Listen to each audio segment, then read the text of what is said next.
This is Rachel from 7 and All, and today I'm coming to you with a video on baby products that I didn't buy. I did buy this one. I am a mom of two little boys, and they were both born about 20 months apart from each other, and I tend to consider myself a minimalist. I don't like to buy a lot of unnecessary items for my lifestyle. I don't like to necessarily just, even if it's a good deal, buy it for the sake of a good deal. I just prefer to have a bit less in my home. So we have been parents for a little over 2 years now, and these are the baby items that we have found that we didn't really need to purchase within these first couple of years of parenting. Now, I'm not saying that these are the baby items that you don't need to buy, because I think baby items are very specific to your lifestyle, your personality, your baby's personality, even your climate and your housing conditions. I think all of those make a big difference. So you shouldn't just look at lists and say, oh, babies definitely need this, whereas you should more look at how do you live, what are your priorities, and what will you end up needing as you prepare for your baby. And I will say there were a couple things I didn't buy for my baby before he was born, and then after he was born, I sent my husband out emergency buying some things that we did end up needing. So you really never know exactly what you're going to need, but this is what I found that we haven't had any reason to use in the past couple years.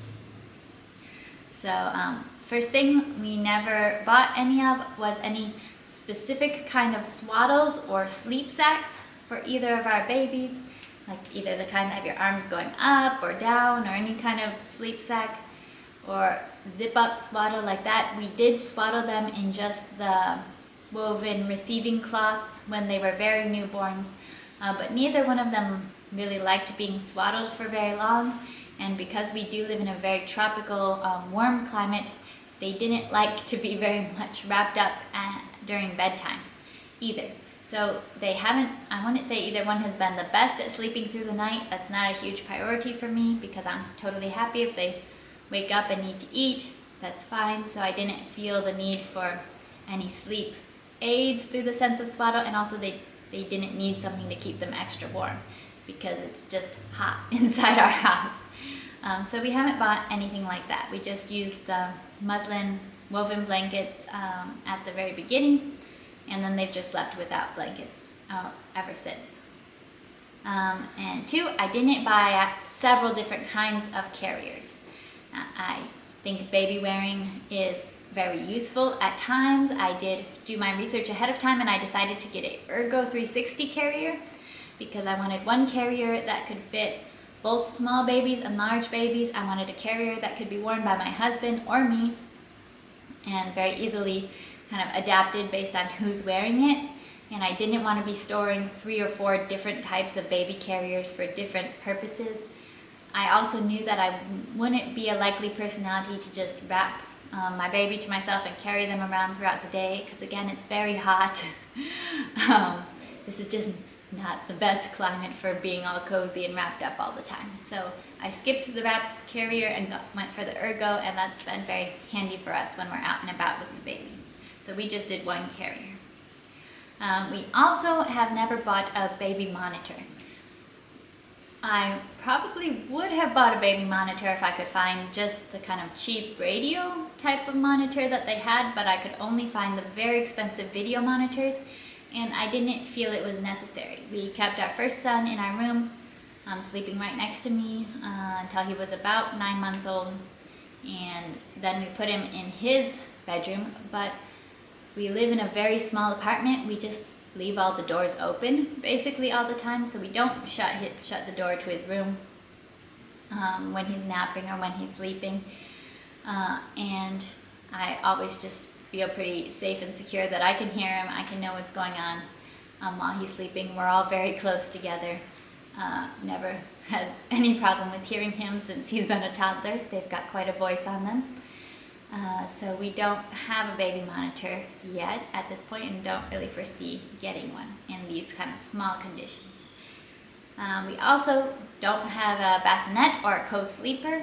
We had both my first baby and my second baby have slept with us in our room, but I just put their crib in the room Yes, I know a lot of master bedrooms are pretty small. Ours is also pretty small, but you don't need a lot of room in there. All we do is sleep. So yes, it's cramped for a time, but to me it was worth it not to have to make a total extra furniture purchase and just use their crib.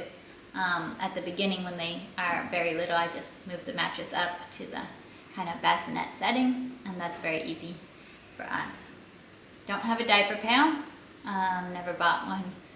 Because again, it's a small house. You can just change a diaper and throw it in the kitchen trash can.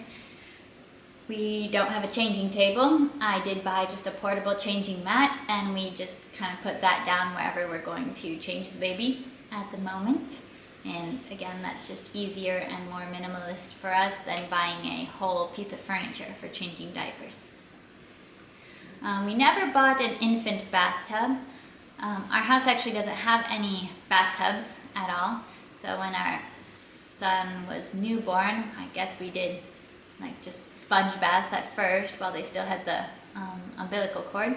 And then we moved up to a salad bowl when they were still really tiny, and just kind of dipped them in the salad bowl and bathed them. Then we moved to a bucket.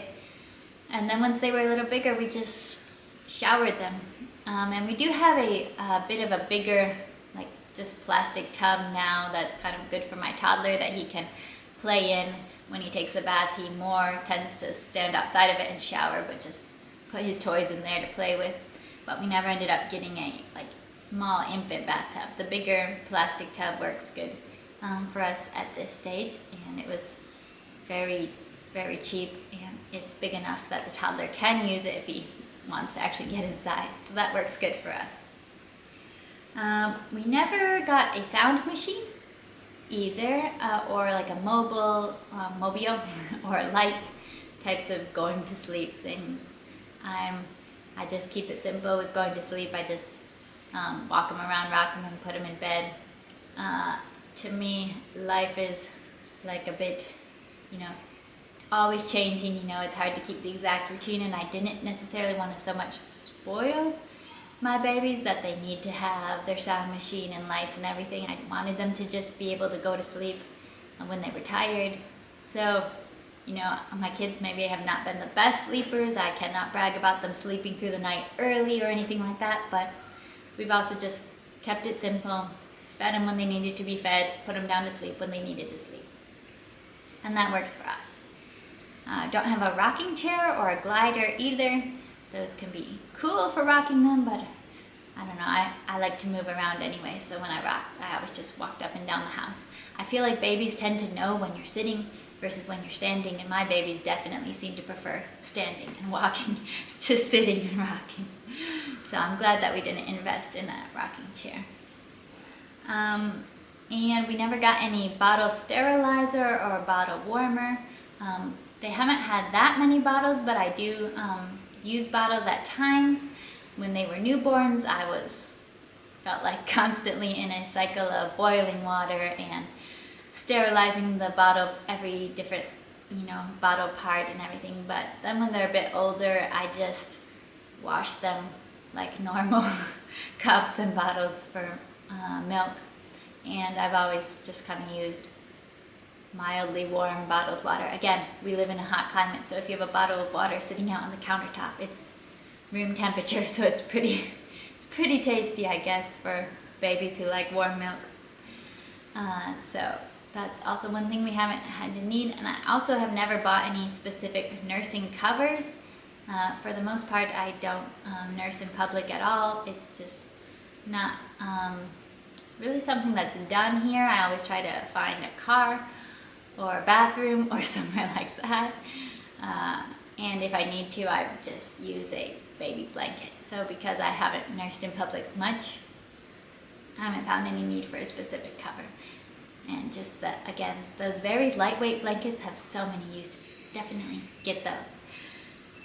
So those are some of the baby items that we haven't needed to buy. We've been totally happy without them, and they help keep my house from feeling too overcrowded with baby stuff. We have enough baby stuff as it is, and they do appreciate all their toys, and we have found a lot of baby items very useful. And I would love to hear from you, like what baby items did you not need to buy, either because of your climate, your type of housing conditions and your type of family dynamics. So what baby items you haven't needed as you have entered into the stage of parenting.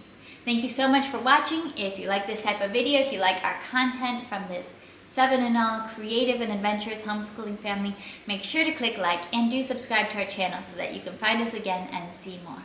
Thank you for watching.